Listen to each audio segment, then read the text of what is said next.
La mamma che usciva tanto di noi, pensa a miseria, e che ha vissuto la guerra.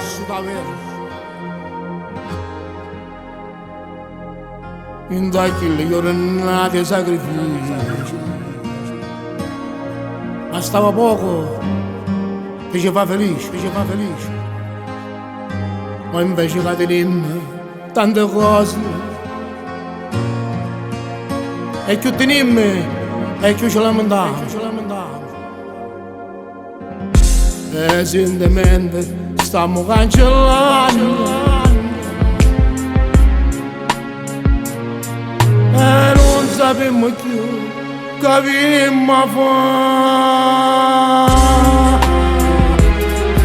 Gesù, ma che sta succedendo? Aiutaci tu.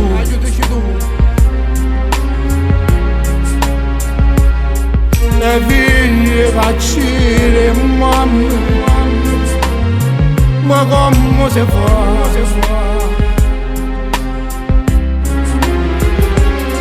E mamma faccire figlie senza pietà. Sta vita che tu ci hai prestato, paura ci fa.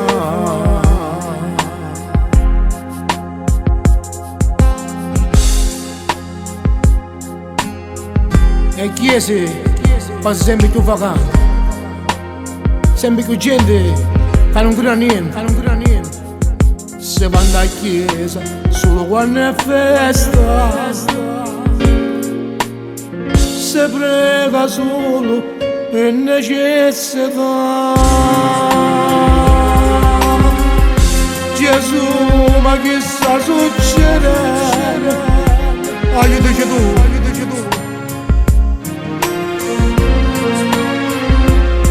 E figli faccire mamma, ma come si fa?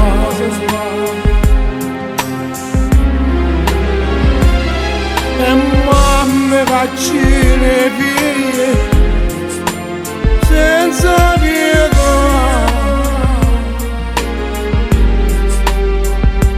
Sta vita che tu ci hai prestato, paura ci fa.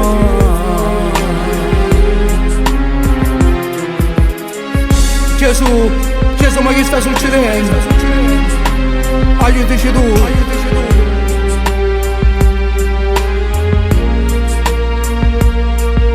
E figli faccine mamma, ma come si fa?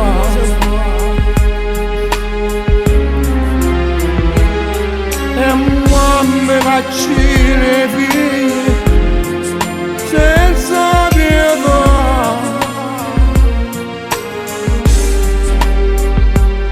Sta vita che tu ci hai prestato, paura ci fa.